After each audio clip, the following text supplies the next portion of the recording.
Ay, meron tayong flash report muna. Sumeradyo DZWB Flash Report! Visayas Grid, sasailalim sa yellow alert status ngayong araw. Paliwanag mo yan, Mark Makalalad.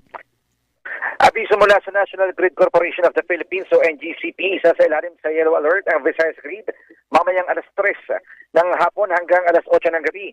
Ayon sa NGCP, mayroong 20 na power plants ang bagsak at 14 na planta naman ang may rated capacities tumatakbo sa kulang na kapasidad. Dahil dito umaabot sa 898.6 megawatts ang nawala sa grid. Samantala, nanatili naman sa normal condition ang Luzon at Mindanao grid. Nabatid ang yellow alert ay itinataas kapag ang operating margin ng grid ay kulang para sa itinakdang contingency requirement.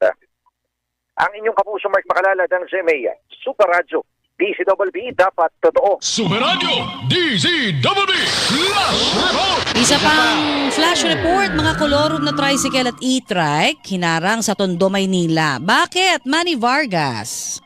Halos 40 na mga koloro na tricycle at e-trike ang kinumpiska at nakatakdang impound ng Manila Traffic and Parking Bureau sa Tondo, Maynila.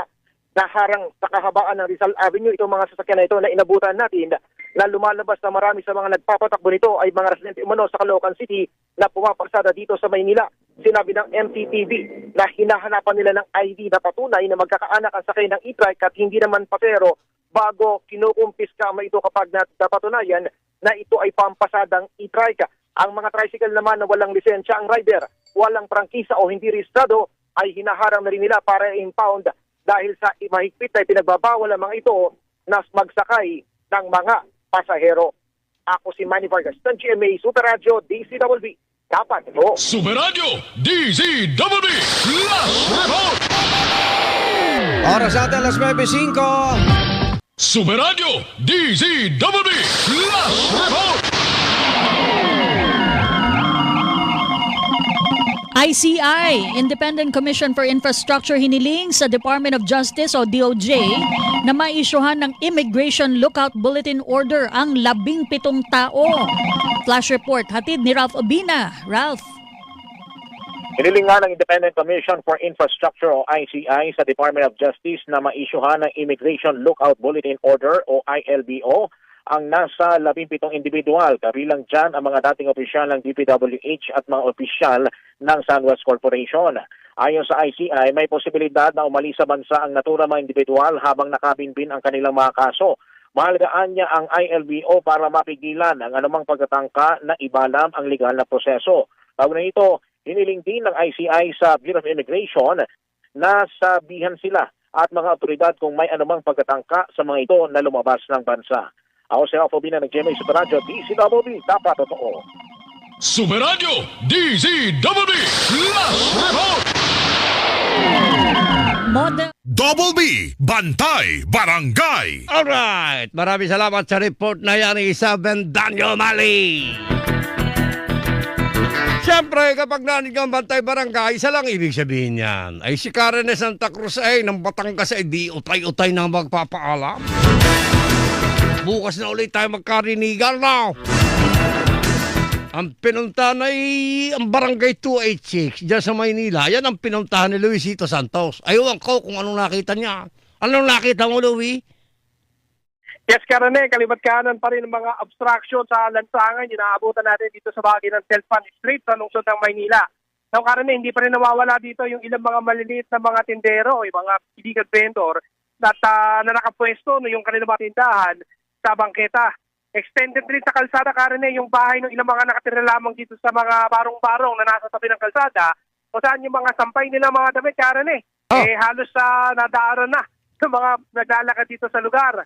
At hindi rin mawawala dito, Karane, yung mga kariton, mga motorsiklong illegal na nakaparada dito at ang pinaka nagpapasikip dito sa bahagi ng Telpan, yung mga trailer truck na hindi ko alam kung matagal na bang sira to, Karen, o dito lang talaga pumaparada habang naghihintay ng kanilang mga susunduing mga kukunin mga kargamento mula sa port area.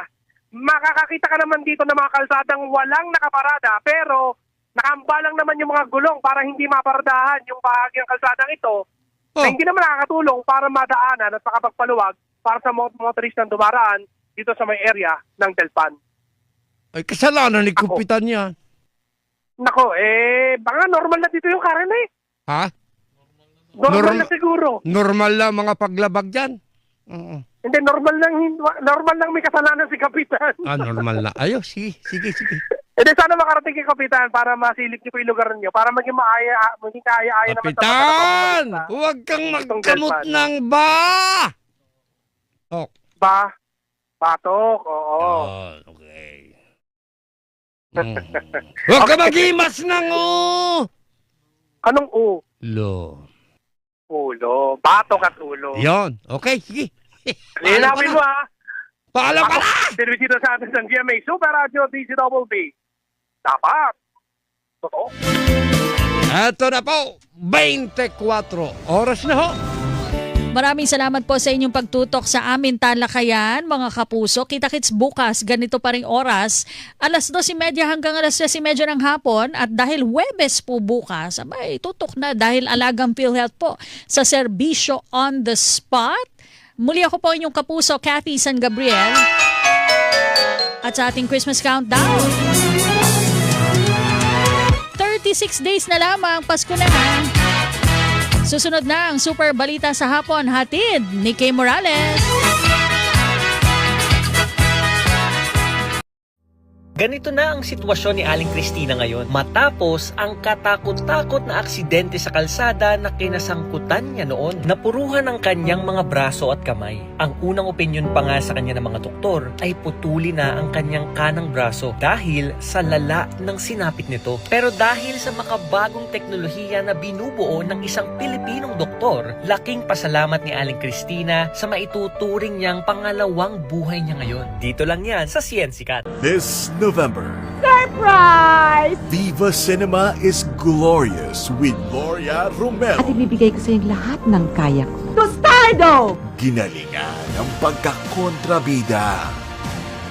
Anong ginagawa rito ng mga hampas-lupang ito? Magkano ka? Sabihin mo.